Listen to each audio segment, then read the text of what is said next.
பார்த்து பேசுங்க. அப்புறம் ஒரு ரூபாயும் கூட நீங்கள் வாங்கவே முடியாதுங்க கிட்ட இருந்து அனாவசியமாக பேசுனீங்கன்னா.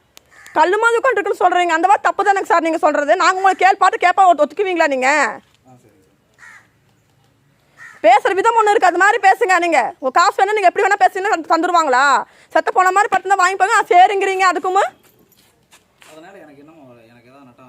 உங்களுக்கு உசுர் போச்சுன்னா உங்களை விடுவாங்களா? உங்களை விடுவாங்களா உசுர் போனா? சார் உசுர் போனா உங்களை விடுவாங்களா? நீங்க சொல்லுங்க. உசுர் போனா நீங்க போட்டுக்க. உசுர் போனா உங்களை விடுவாங்களா? உசுர் போனா உங்களை விடுவாங்களா? நீங்க சொல்லுங்க. எனக்கு இதுக்கு என்ன சம்பந்தம் இருக்கு? எனக்கு இதுக்கு என்ன சம்பந்தம் இருக்கு சொல்லுங்க. அப்படியே கல்லு மாதிரி உட்காந்துருக்கேன்னு சொன்னீங்க. நீங்க கல்லு மாதிரி உட்காந்துருக்குன்னு சொல்றீங்க. போய் சொன்னாங்க. நீங்க வந்து பாத்தீங்களா? இல்ல வீட்ல கேமரா இருக்குதுன்னு வச்சிருக்கீங்களா? செக் பண்றீங்களா? வந்து செக் பண்ணுங்க. கேமரா வச்சு இந்த மாதிரி செக் பண்ணுங்க. சரி அப்புறம் ஏன் சார் நீங்க அப்படி சொல்றீங்க? நீங்க ஏன் இப்படி சொல்றீங்க? பணம் கட்டறதுக்கு வழி இல்ல, அதனால நீங்க இருக்கிறதெல்லாம் ஜோடிச்சு போறீங்க. நீங்க பேசுற வார்த்தைங்க மட்டும் ஒத்துக்கவே மாட்டேங்கிறீங்க. எப்பவுமே நீங்க பேசுற மாதிரி 3 பேர் தான். ஆமாங்க, பேசிட்டு உட்காந்துருக்கோம். நான் குழுலே இல்லையே.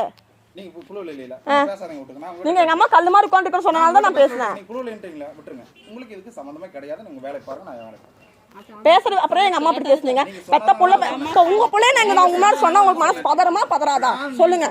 நான் வீட்ல வச்சிட்டு போய் சொல்ல மாட்டேன். நாங்க போய் சொல்லலையே. எதுக்கு நான் போய் சொல்ல போறேன்? என்ன பேசுறீங்க? இதெல்லாம் எங்க வச்சு பணம் வாங்கல எல்லாருக்கும்? அப்பெல்லாம் காதுல பஞ்சு வச்சு உட்கார்ந்துட்டீங்க எல்லாரும். பணம் பண்ணணும் 1000 வாட்டி போன் பண்றீங்க. இப்ப கட்டறதுக்குள்ள என்ன பிரச்சனை உங்களுக்கு? இப்ப கட்ட முடியாது.